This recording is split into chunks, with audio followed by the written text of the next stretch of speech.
அனைவருக்கும் வணக்கம். இது YouTube channel trading view Tamil. இதில் டெய்லி மார்க்கெட் எப்படிலாம் ட்ரேட் ஆகிறதுக்கான வாய்ப்புகள் இருக்குது. முக்கியமாக நிஃப்டி 50 இண்டெக்ஸ் டெய்லி பேசிஸில் எப்படிலாம் ட்ராவல் ஆகிறதுக்கான ப்ராபபிலிட்டி இருக்குது. மார்க்கெட்டுக்கு இதெல்லாம் மேஜர் சப்போர்ட் அண்ட் ரெசிஸ்டன்ஸாக இருக்கும். வரக்கூடிய நாட்கள் வாரங்கள் மார்க்கெட் எப்படி ட்ரேட் ஆகிறதுக்கான ப்ராபபிலிட்டி இருக்குது சொல்லிட்டு டெய்லி வீடியோவை போஸ்ட் பண்ணிட்டு வந்துட்டுருக்கோம். ஸோ அந்த வகையில் நேற்று ஒரு வீடியோ போட்டிருந்தோம், சம் லெவல்ஸ் கொடுத்துருந்தோம். ஸோ அந்த லெவல்ஸில் மார்க்கெட் ட்ரேட் ஆகியிருக்கா இல்லையா, இல்லை வரக்கூடிய நாட்கள் வாரங்கள் மார்க்கெட் எப்படிலாம் ட்ரேட் ஆகிறதுக்கான ப்ராபபிலிட்டி இருக்குது எல்லாத்தையுமே இந்த வீடியோவில் பார்த்துடலாம் வாங்க. நாளைக்கு வந்து ஒரு ஸ்பெஷல் டே. நாளைக்கு சாட்டர்டேன்றதுனாலையும் ட்ரேடிங் செஷன் வந்து ஒர்க்கிங்கில் தான் இருக்கும்.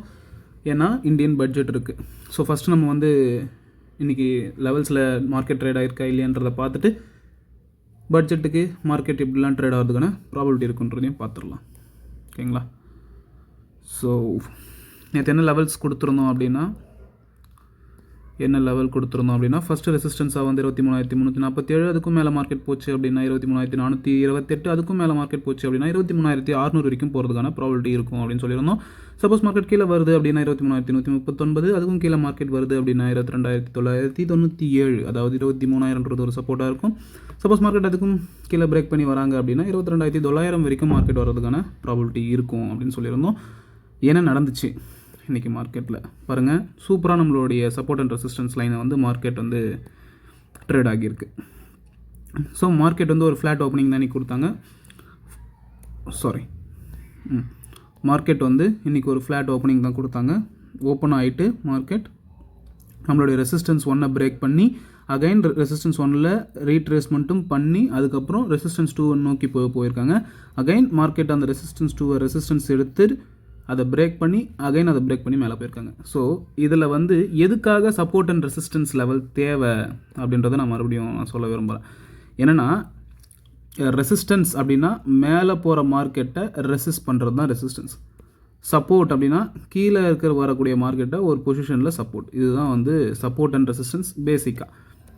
இப்போது நல்லா பாருங்கள், மார்க்கெட் மேலே வந்துட்டுருக்கு. இது ஒரு ரெசிஸ்டன்ஸ் சொல்கிறேன் அப்படின்னா மார்க்கெட் இந்த இடத்துக்கு பட்டுட்டு இப்படி திரும்பணும். ஓகேங்களா? சப்போஸ் மார்க்கெட் வந்து இந்த மாதிரி ஒரு ரெசிஸ்டன்ஸ் லைனை வந்து பட்டு திரும்பாமல் பிரேக் பண்ணுறாங்க அப்படின்னா அதை ரீட்ரேஸ் பண்ணிவிட்டு ஃபர்தராக மேலே போவாங்க. ஓகேங்களா? சொல்கிறது புரியுதுங்களா? ஸோ மார்க்கெட் வந்து நம்மளுடைய ரெசிஸ்டன்ஸ் லைனை பிரேக் பண்ணி அடுத்த கேண்டில் வந்து ரீட்ரேஸ் பண்ணி ஃபர்தராக மேலே போயிருக்காங்களா? அகைன் மேலே நமக்கு இன்னொரு ரெசிஸ்டன்ஸ் இருக்குன்றதுனால அகைன் இந்த இடத்துல பாருங்கள், ரெசிஸ்டன்ஸில் போட்டு திரும்பி இருக்குது மார்க்கெட். திரும்பிட்டு மறுபடியும் அதை பிரேக் பண்ண ட்ரை பண்ணியிருக்கு. பிரேக் பண்ணோடனே நல்ல ஒரு அப் மூமெண்ட். அகைன் நம்மளுடைய ரெசிஸ்டன்ஸ் பிரேக் பண்ணதுனால அகைன் அது வந்து சப்போர்ட்டாக மாறிடும். அங்கே வந்து எக்ஸாக்டாக இந்த இடத்துல பாருங்கள், எக்ஸாக்டாக மார்க்கெட் அந்த இடத்துல வந்து சப்போர்ட் எடுத்து தான் மார்க்கெட் மேலே போயிட்டுருக்கு. ஓகேங்களா? அது மட்டும் இல்லாமல் இன்னொரு விஷயம் நம்ம வந்து நோட் பண்ணணும். இந்த 23,400ன்ற ரேஞ்ச் வந்து ரொம்பவே ஒரு குரூஷியலான ஒரு ரேஞ்ச்.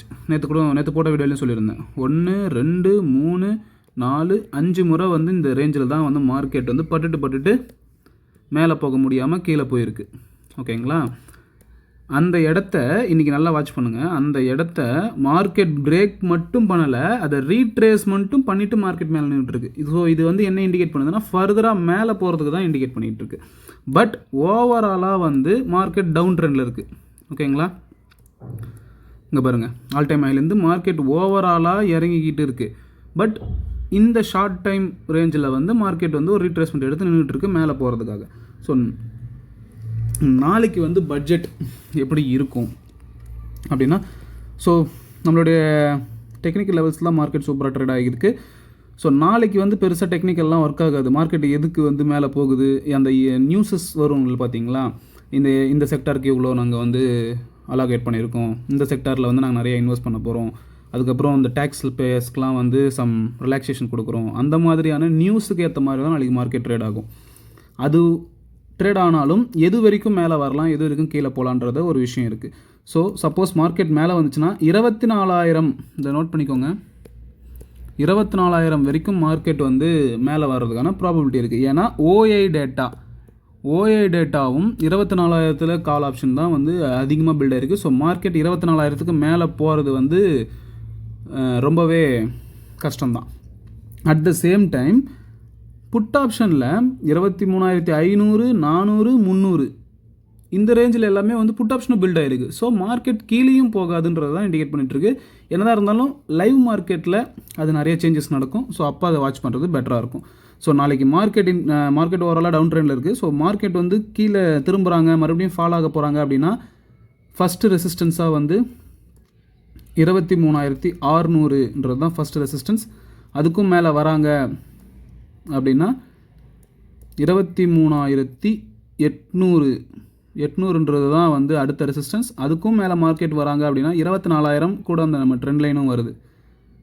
ஸோ 24,000 வரைக்கும் வர்றதுக்கான ப்ராபிலிட்டி இருக்குது. 950, 24,000 இந்த ரேஞ்ச் வரைக்கும் மார்க்கெட் ட்ரேட் ஆகிறதுக்கான ப்ராபிலிட்டி இருக்குது. சப்போஸ் மார்க்கெட் கீழே வராங்க அப்படின்னா ஃபஸ்ட்டு சப்போர்ட்டாக வந்து 23,100, இன்றைக்கி ஒரு சப்போர்ட்டை உடச்சிச்சு பார்த்தீங்களா ரெசிஸ்டன்ஸை, 23,400ன்ற ரேஞ்சை, அதுதான் வந்து நாளைக்கான ஃபஸ்ட்டு சப்போர்ட். சப்போஸ் மார்க்கெட் அதை பிரேக் பண்ணிட்டாங்க அப்படின்னா 23,140, அதுக்கும் கீழே மார்க்கெட் வராங்க அப்படின்னா 23,900-800ன்ற ரேஞ்ச். ஸோ நம்ம வைடாகவே வச்சுக்கலாம் 23,800. ஃபார் சப்போஸ் நாளைக்கு மார்க்கெட் வந்து 22,800, 700 கீழெலாம் மார்க்கெட் வந்துட்டாங்க அப்படின்னா மார்க்கெட்டில் ஒரு ஃப்ரீ ஃபால் இருக்கும். மார்க்கெட்டில் இந்த அளவுக்கு, அதாவது ஒரு 1,500 பாயிண்ட் வந்து ஃபால் ஆகிறதுக்கான ப்ராபிலிட்டியும் இருக்குது. சப்போஸ் மார்க்கெட்டுக்கு வந்து பட்ஜெட் சூப்பராக இருக்குது, நமக்கு வந்து நாளைக்கு எந்த ஒரு பாசிட்டிவ் நியூஸ் சொல்லாமல் நெகட்டிவ் நியூஸும் சொல்லாமல் சைலண்ட்டாக நம்ம ஷேர் மார்க்கெட்டை கண்டுக்காமல் விட்டுட்டாலே நமக்கு மார்க்கெட் கொஞ்சம் கொஞ்சமாக ரெக்கவரி ஆகி போயிடும். பாசிட்டிவ் நியூஸ் கொடுத்தாங்கன்னா ஹெல்த்தியாக மேலே போகும். சப்போஸ் ஏதாவது ஒரு சின்ன நெகட்டிவ் நியூஸ் கொடுத்தா கூட மார்க்கெட் ஃபால் ஆகிறதுக்கான ப்ராபிலிட்டி தான் இருக்குது. ஏன்னா ஓவராலாக மார்க்கெட் ஒரு டவுன் ட்ரெண்டில் இருக்குது. ஒரு சின்ன பாசிட்டிவ் என்னென்னா இந்த 23,400, 450 ரேஞ்சை பிரேக் பண்ணி ரீட்ரேஸ்மெண்ட் நடந்தது மட்டும்தான் ஒரு பாசிட்டிவான நியூஸாக நான் பார்க்குறேன். ஓகேங்களா? ஸோ இதுதான் நாளைக்கான லெவல்ஸ். இது கொஞ்சம் எல்லாமே கொஞ்சம் ஒய்டாக தான் இருக்கும். நிறைய வால்டாலிட்டி வந்து எதிர்பார்க்கலாம். சடனாக மார்க்கெட் 500 பாயிண்ட் ஏறும். 500 ரூபாவில் இருக்கிறது 50 ரூபாய்க்கு வந்துடும். 50 ரூபாவில் இருக்கிற ஆப்ஷன் வந்து 700 ரூபா அந்த மாதிரி போயிடும். ஸோ ரொம்பவே கேர்ஃபுல்லாக இருங்க. முடிஞ்ச அளவுக்கு ட்ரேட் பண்ணாமல் இருங்க. எப்படிலாம் வந்து பட்ஜெட் சொல்கிறாங்க, எந்தெந்த செக்டருக்குலாம் வந்து அலாட் பண்ணுறாங்கன்றதை பார்த்துட்டு வரக்கூடிய வாரங்கள், மாதங்கள் எப்படி வந்து நம்ம ட்ரேட் பிளான் பண்ணிக்கலான்றதை பார்த்துக்கலாம்.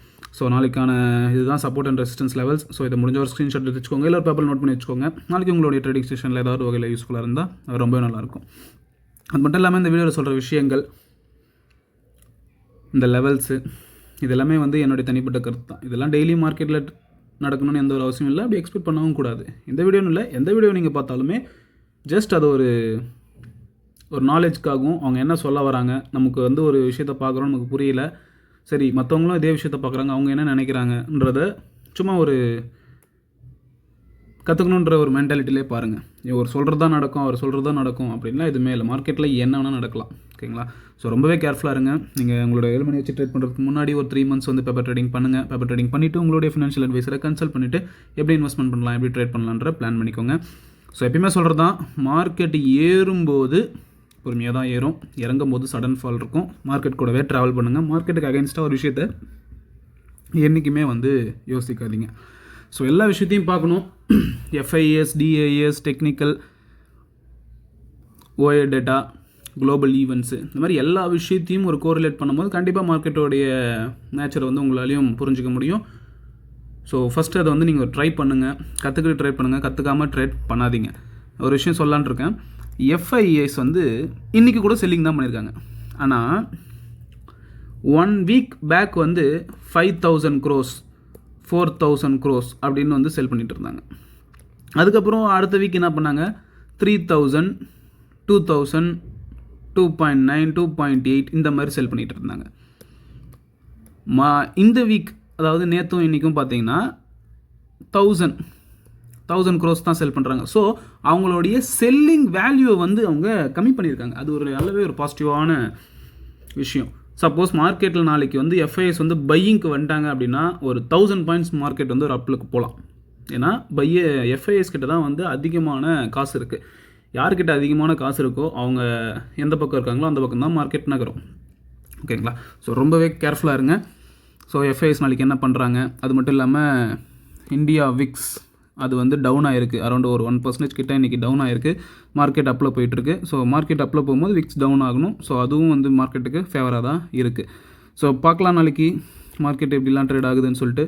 ஸோ அவசரப்படாதீங்க, ரொம்பவே பொறுமையாக இருக்கணும். மார்க்கெட்டில் பொறுமையாக இருக்கிறவங்க மட்டும்தான் வின் பண்ணுறாங்க. ஏன்னா நீங்கள் ஏதாவது ஒரு ப்ரோக்கரேஜ் ஆப்புக்குள்ளேயோ அக்கௌண்ட் ஓப்பன் பண்ணும் போதே உங்களுக்கு 99% of peoples in India losing their money in share market அப்படின்ட்டு தான் வருது. ஸோ 1% தான் வின்னிங் ரேட்ன்ற ஒரு பிஸ்னஸில் எந்த அளவுக்கு நம்ம காஷியஸாகவும் எந்த அளவுக்கு நம்ம வந்து ஜாக்கிரதையாகவும் இருக்கணுன்றதை தயவுசெய்து புரிஞ்சுக்கிட்டு ட்ரேட் பண்ணுங்கள். ஓகேங்களா?